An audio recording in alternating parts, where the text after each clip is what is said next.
Steve! Hey! Hey, man! How are ya? What's up? Dude, this is so cool. What you got going on today? Well, I'm getting ready to get my stuff packed up to get going to LaConner Luthier Guitar Show. Oh, the LaConner show. Yeah. That's in Washington State, right? Yes, it is. Okay. Cool. Which two are you gonna take? Thinking my number 62 natural hole, That one is so cool. and either 12 string free spirit or 6 string. Yeah, man, these are both. So these are your free spirit. So these are what? Both spruce, right? Yes, yes. So Sitka spruce, and then there's some bear claw. Bear Claw Sitka. This one's got spalted maple too. Yeah. That's really pretty. And then what? Walnut back and sides on this one. Yes. Yeah, take a look at that. Oh my gosh. Walnut is, I mean, the figuring is just amazing. And this one is East Indian rosewood. Okay. There you go. And what's the, is this rosewood as well? Yeah. In the arm bevel? Yeah. Yes. Yeah, how did you come up with the free spirit? Because this is kind of your, like, one of your signature, well, you have a signature guitar as well, but this is your, like, your child. Mm-hmm. Well, just like I kind of tend to do, I just go with the spirit. Yeah. I came home from actually a guitar show, enthused about some of the artistic things they had there, and Yeah. I said I've got to do more and veer away from the traditional. Yeah. But none of your style, like, your style is so unique and so incredibly specific to you. I guess for one thing, I didn't have a whole lot of sales at the time. I was kind of like, I'm gonna make a guitar like I want it because I don't have an order. And so I was free to do whatever I wanted to do. What I really appreciate is the unusual tone woods that you use. That you use local woods, you use stuff that, you know, how did you come to do that instead of sticking to the traditional mahogany and rosewood and Sitka? Well, I kind of was looking for a way, since I wasn't selling enough of them and getting enough income that way. I was trying to think of how I could do to get woods without, you know, spending a fortune on them. And I found this guy that would trade me a guitar for a bunch of logs. Oh, I didn't know that. That's cool. And then I had another guy I traded a guitar with that also was a sawyer. This was a different guy. And so he got me started sawing. Oh, okay. And I was, I enjoyed it. Yeah. That's so cool. And so then I stocked up with a lot of the local woods, and that's why I use so much local woods. So when you say local woods, we're in the Shenandoah Valley. What kind of woods are you talking about?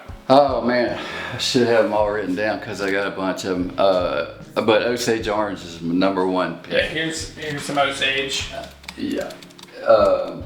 And then there's maple, walnut, cherry. Do we say sycamore? And the sycamore. Sycamore, which I was planning on just using for backs and sides. And then I ended up using that for a top and found that, oh my lands, this sounds really cool. I've loved and it's it. just so pretty. Yeah. And so it's not just hiding that beautiful wood on the back and sides, it's right out there on the... It's a beautiful, yeah, it's similar to mahogany And in that you can use it on the top. And there's so many different designs that you come away with on that sycamore. Look at this, for example, and then this is a little more plain. And then here's this is one you don't see much of that flake because it's not a perfect quarter saw. Okay. So I have found that with the sycamore, it's more important to have quarter saw than with any other wood I've ever used, because if you don't get exact quarter, you have more of a plain. Yeah, you'll miss a lot of the figure. And yes, you look at these, that's perfect quarter saw.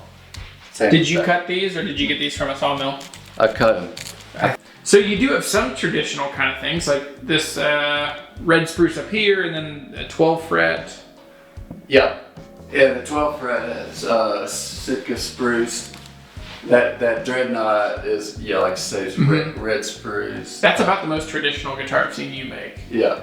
And then what's this one up here? That one's sycamore as well. That's sycamore top and mulberry back and sides. Mulberry. Yeah.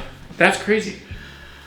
Yeah. I would never have thought mulberry could get big enough to make. I would not have either. I was surprised. Yeah, how does it sound? I think it sounds great. Okay, we'll have to try that one here in a second. Yeah. For the show, what are you thinking? Which? Well, you know, I always feel like I've got to take my natural. Yeah, there's show, because everybody sees that if they don't see anything else. It is. I mean, it is so iconically cool, and what's interesting is it still is like a Martin OM shape. Right.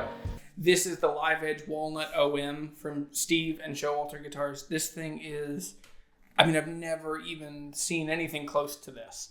It is so cool to use. It's this balance of, like, it's a tree that was alive but was also dying, and so there was some rot. And so it's a strange poetic intersection of life and death, music, beauty, creativity, and just, I don't know, it's just, I mean, an amazing guitar front, back and sides. Mahogany neck with maple, and then black walnut on the top, back and sides with the live edge. Big sound hole on the side here. This guitar also has a really playable, really comfortable neck to play. So it's a great guitar.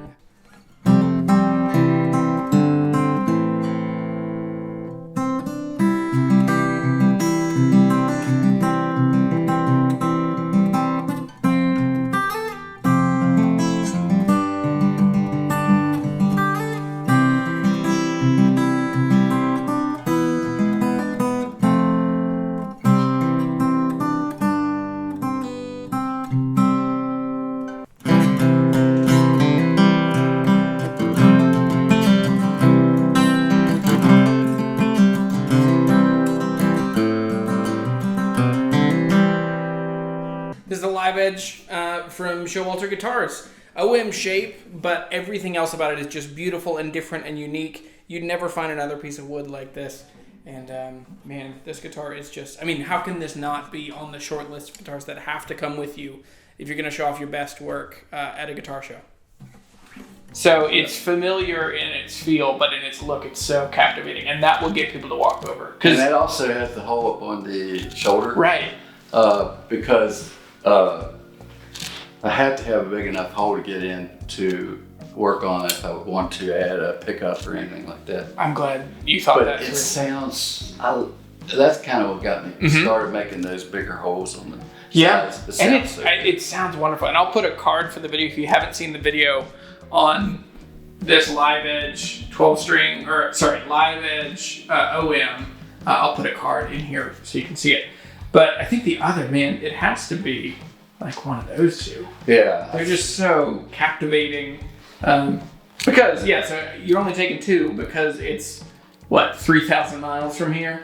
Right. So you're not going to pack up and drive these things? I'll ship one FedEx and carry one on. Okay. And then, so I'd like to take the 12 string just because of the sound of it. Yeah. But I'm not sure that that'd be the best representation of what I do. Yeah. But I've sold a lot of 12 string. And this one sounds really, really good.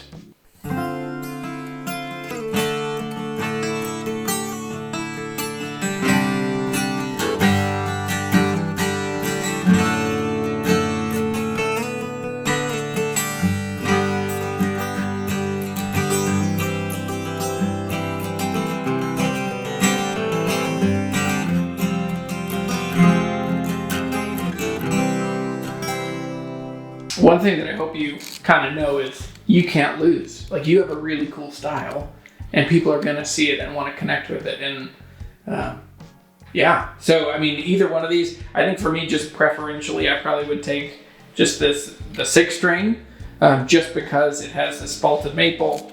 And, you know, at guitar shows, people are buying with their eyes. And so I don't know how many people are going to buy at the guitar show, but it'll get some eyeballs to you and then get a card in their hand. Up there with the other 2. This one is so cool. So right justified. Away with my stain. Yeah, it's a little darker than I meant for it to be, but this is Whoa. This is 101. That is amazing. That's sycamore? Yeah, all the way around. Man. Yeah. A lot of people like this guitar, and I think it's because of the stain. Oh, I love this one. And so I made the same, all the same material, and I started to stain it this color, and it felt too light. And so I added more, until I got too dark. But yeah, I mean, it looks like mahogany. But you know what people like? It seems like people really like dark. Yeah. And I don't do very much dark. It's mostly natural. Yeah. Just totally natural. Man, I'm into it. I love this too. So is this just stain, or is this? Yeah. Man. Just. And the arm bevel, it just has the right level of contrast and the right level of kind of movement to it, and it just works really well as a guitar. That's exciting. Have you seen this yet? I have. You showed me this before. Think I got enough lumber? Yeah. Is that in case that's your high water mark? You get up there. Actually, 3,500 board feet of it is Osage orange. Wow. And it's not mine. It belongs, that wood belongs to my son. Yeah. And so it's taking up an awful lot of room here. It's mostly this center section. Yep. And yeah. And this used to be, because you're a pilot, right? You used to Yeah, I fly had my planes. airplane hangar right here. I mean, my airplane wing. Yeah. And then here you see this door here? Yeah. It was a four doors like this across. Right. And so the wing came out, you know, here. Now, did you have an airstrip out on this property? Yeah, I had it's too small. Cool. It was too small. It was too small. Yeah. You got to really give it the means to get out of here. Cool. But now you're building some guitars. I just, you know what, I thought I'd never get tired of flying. And I'm not really tired of flying, but this just takes the place of that. Man, that's cool, because it feels also, I'm sure it's very satisfying creative work. Yeah. I'd love to take that one because I think it sounds so good. But then it's so unusual. Yeah. And this is a good in between. To me, this one it's very avant-garde. It's quirky, it's funky, it looks like a modern art painting, you know, like a Picasso. Yeah. And but yeah. And you gotta get up your ladder too.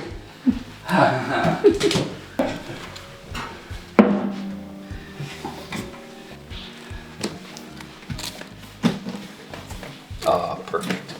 Man, it's just such a beautiful thing to look at. All right. Yeah. Yeah, so you're headed out to La Conner, And so any of you, if you're in La Conner, which is halfway between Seattle and Vancouver, so very far northwest from us. A real quaint little town, just a beautiful place. Yeah. You gotta go. Cool. Yeah. If you're anywhere close, you should go. And what are the dates? 13th, 14th, and 15th of May. Of May. Okay. Cool. So, man, I'm excited for you. I'm excited for the show. I'm sad I can't be there. So if you guys get to go there, make sure you stop by, see Steve, see Showalter Guitars, and you should buy a Showalter. They are so cool. I'm still dreaming, working up which one I want. I think it's like one of those ones out there. Like the Sycamore top, the OM, or the Triple O size is just such a great guitar. Cool. Well, thanks for watching this video. I'm Jeremy. This is Steve. Check out Showalter Guitars. All their info is down in the description down below. See you guys later.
So I noticed these have pickups in them. Yeah, all of my free spirits come with a K&K, the Pure Mini. Yes, and then all my signature models as well come. Okay. And anything else, or I'll put the K&K in any guitar that somebody wants. It costs a little extra, but Otherwise, these come in. Yeah. Yeah. And it's a great pickup, especially because it's such a natural sounding pickup, and these guitars are so unique in their voicing and tone just from the woods and how you build them. That's a really great pickup for these.